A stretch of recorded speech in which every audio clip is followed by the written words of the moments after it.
আরে, কে তুই? ভাই ভাই ভয় পাইস না। আমি আমি তোর ভেতরেরই তুই। ওরে বাবা, মানে আমি ফ্রি আর তুই প্রিমিয়াম? না ভাই, আমি তোর আত্মা। ও, তুই সব সময় বাইরে জিনিস নিয়ে ব্যস্ত থাকিস। আমার কথা একটু শুনিস না। আমার কথা একটু ভাবিস না। আরে বন্ধু, এই দুনিয়াবি ধ্যান ধারণা আর ভোগবাজি জিনিস নিয়ে খুবই ব্যস্ত। তোর সাথে আড্ডা দেওয়ার সময় কোথায় বল? না আড্ডা না, একটু মন দে, তাহলে বুঝবি। তুই বাইরে যতই সুখ খুঁজিস না কেন, আসল শান্তি হলো তোর ভেতরে। বাইরের এই দুনিয়াটা হলো একটা মেলা, শুধুমাত্র একটা কোলাহল।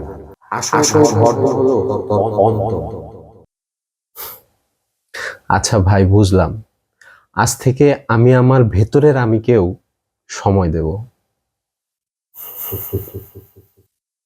ঠিক আছে, আমি গেলাম। আমাকে ভুলে গেলে আবার কিন্তু হাজির হব। আরে না না, বারে বারে ভৌতিক এন্ট্রি নিস না। আমার হার্টে স্পিড বেড়ে যায়, ভয় পেয়ে যাই, ঘাবড়ে যাই। ঠিক আছে, আমি গেলাম। মনে রাখিস, ভুলে গেলে কিন্তু আবার হাজির হব।